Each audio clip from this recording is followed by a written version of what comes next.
Hi everyone, Jai Hind. Welcome back to my YouTube channel, Karan Malhotra Education. Today in this video, we will learn 10 English phrasal verbs, which are the most useful phrasal verbs used by people on the daily basis.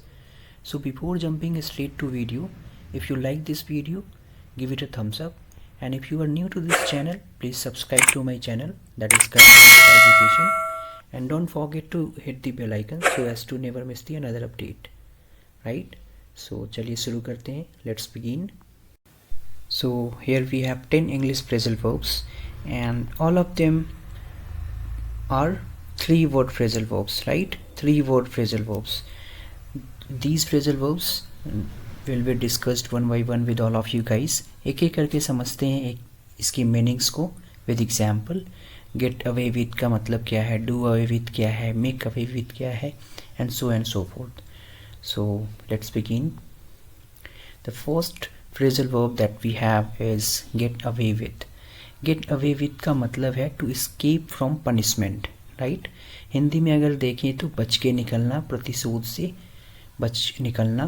कहने का sense है कि अगर आप कुछ भी crime करते हैं, कुछ भी ऐसा काम करते हैं जिसके लिए आपको पनिश किया जा सकता है और आप उस पनिशमेंट से बचकर निकलना चाहते हैं और आप उस पनिशमेंट से बच के निकल रहे हैं, तो उस सेंस में आप इस गेट अवे विथ को यूज़ करते हैं, राइट? जैसे आप ज्वेलरी शॉप पे हैं और कुछ भी आप चोरी करके निकल रहे हैं, है ना? वो एक पनिशमेंट है और वो आपको देख लिया, आपको पनिश करना चाहता है और आप बच के निकलना चाहते हैं. सो उस सेंस में आप गेट अवे विथ को यूज़ करते हैं, right? So for example we have one example. They have repeatedly broken the law and got away with it, है ना? लॉ को वो बार बार ब्रेक कर रहा था, फिर भी वो बचकर निकल गया, ठीक है? इस सेंस में इसको यूज़ करते हैं गेट अवे विथ को. The second phrasal verb that we have is do away with. Do away with का मतलब होता है टू डिस्ट्रॉय और टर्मिनेट कर देना. हिंदी में अगर समझे तो छुटकारा पाना, मुक्त हो जाना, ठीक है? इसके डू अवे विथ के इंस्टेड में आप गेट रीड ऑफ को भी यूज़ कर सकते हैं. दोनों का मीनिंग एक ही होता है, छुटकारा पाना, मुक्त हो जाना. So we have 2 examples here. Example number 1 is we must do away with illiteracy, है ना? Second example that we have is do away with all your superstitions, right? Next phrasal verb that we have is make away with. Make away with का मतलब होता है to escape from stolen goods, है ना? आप किसी भी चीज़ को चोरी करके भागते हैं और उससे बच के निकलते हैं, तो उसको बोलते हैं मेक अवे विद. उस सेंस में मेक अवे विद को यूज़ करते हैं. यहाँ पर अगर हिंदी में समझे तो लेकर भाग जाना के सेंस में, है ना? To escape with something that you have stolen, right? So here we have one example. He made away with all the money in jewelry showroom, है ना? He made away with all the money in jewelry showroom. और one more thing guys, ये all of them जो भी हम लोग आज discuss करेंगे इस वीडियो में, all of them are 3-word phrasal verbs. and 3-word phrasal verbs को हमेशा एक ऑर्डर में लिखते हैं, ठीक है? 3-word phrasal verbs को हमेशा एक ऑर्डर में लिखते हैं, right? And make away with के इंस्टेड में आप एक और फ्रेजल वर्ब्स को यूज़ कर सकते हैं, that is make of with. Make of with दोनों का एक ही मीनिंग है, दोनों का एक ही सेंस है. सो दोनों को आप यूज़ कर सकते हैं इस सेंस में. The third phrasal verb that we have is take into account. This is the very popular and very common phrasal verb. Take into account का मतलब क्या होता है कि विचार करना, ठीक है? ध्यान में रखना किसी चीज़ को न्यायिक रूप से, सो ध्यान देना. So basically to give attention और consideration to something, right? So the first example that we have is you must also take into account the tax issue with buying luxury car, है ना? take into account का मतलब क्या होता है? विचार करना.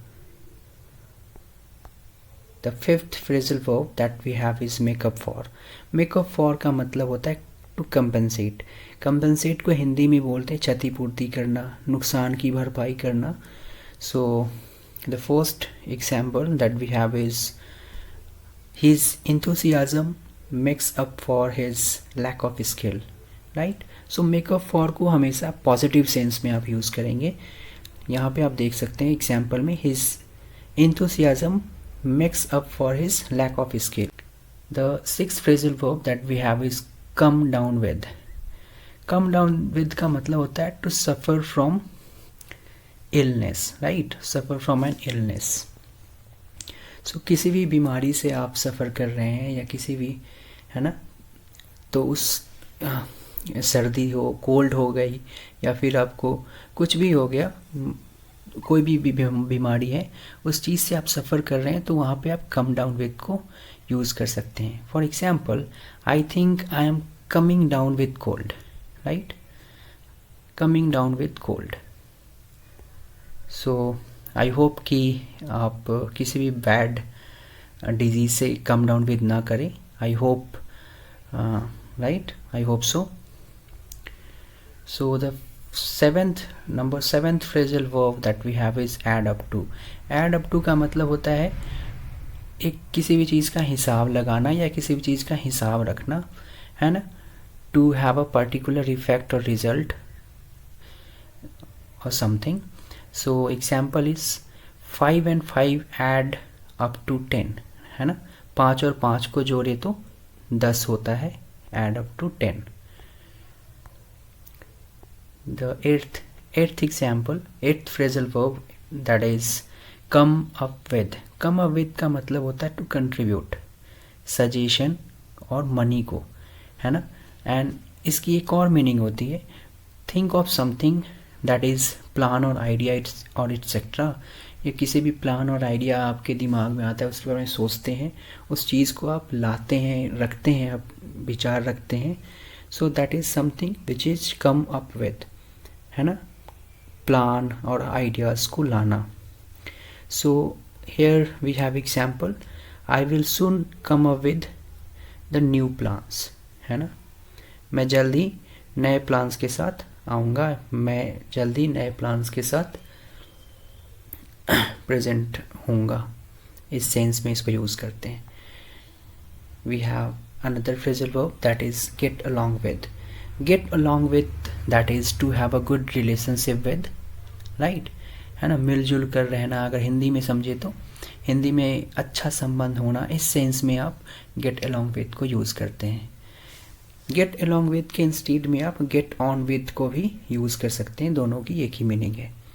सो here we have one example, I found it very hard to get along with my cousin when we were young, right, I found it very hard to get along with my cousin when we were young, right. I hope आपको ये clear हो गया हो। The last phrasal verb that we have is look forward to. This is the very popular and very basic phrasal verb. I hope you must be knowing. So look forward to का मतलब होता है be excited about something that is going to happen, है ना, किसी भी चीज़, कोई भी चीज़ आप सोच रहे हैं जिसके बारे में आप बिल्कुल एक्साइटेड है कि ये हो, इस सेंस में यूज़ कर रहे हैं, ठीक है, आप उसके लिए बिल्कुल आशा लगाए रखे हैं, विचार कर रहे हैं। हिंदी में देखें तो आशा लगाना, विचार करना के सेंस में इस तरीके लुक फॉरवर्ड को यूज़ करते हैं, लुक फॉरवर्ड टू को यूज़ करते हैं। सो एग्जाम्पल है, अपना पहला एग्जाम्पल है, always look forward to the beginning of a new semester, right. Second example that we have is I am looking forward to meeting you very soon, है ना, I am looking forward to meeting you very soon. So this is the last slide. Here we have one quotation. Winners don't do different things, they do things differently. Shiv खेरा साहब ने बोला है ये, Winners don't do different things, they do things differently. So एक बहुत ही positive vibes देती है इसको पढ़ने से, सो एक एनर्जी मिल जाती है। सो मैं हर वीडियो में कोशिश करता हूँ कि एक नए कोटेशन को ऐड करके एक पॉजिटिव एनर्जी के साथ वीडियो को एंड करूँ। सो आज का ये अपना क्वेश्चन था। So thanks for watching, be positive, stay safe and stay tuned, keep working hard. Jai Hind.